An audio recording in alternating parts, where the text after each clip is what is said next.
दीठी न लगै, यूं कही दीनो ईठ, दूनी हवै लागन लगी, दियै दिठो ना दीठी।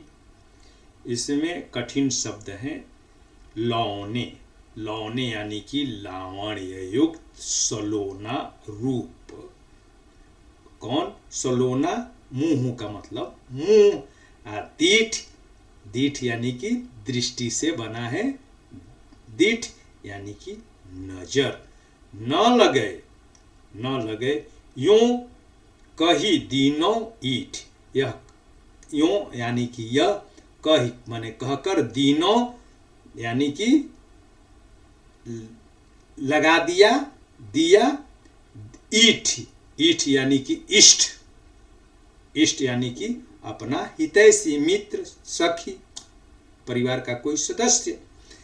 दूनी हवै लागन लगी। दूनी का मतलब दूना, हवै माने हो गई, लागन लगी लगने लगी, दिए दिठौना दीठ यानी कि दिठौना यानी कि किसी की बुरी नजर न लगे, इसलिए जो है मुंह पर, कहीं ललाट पर या गाल पर या कान के पीछे काजल लगा दिया जाता है, उसी को दिठौना कहते हैं। अब इसका प्रसंग क्या है? तो नायिका अत्यंत ही रूपवती है और उसने बुरी नजर से बचने के लिए काजल का टीका लगा लिया, और काजल का टीका लगाने से उसके सौंदर्य में और अधिक निखार आ गया है, सौंदर्य दुगना बढ़ गया।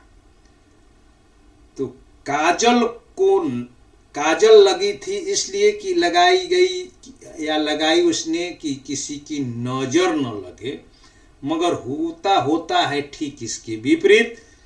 अब जो है उसका सौंदर्य इतना बढ़ जाता है कि औरों की ही नहीं, सबकी नजर उसी पर जो है ठहर जाती है। इसी का वर्णन है इसमें।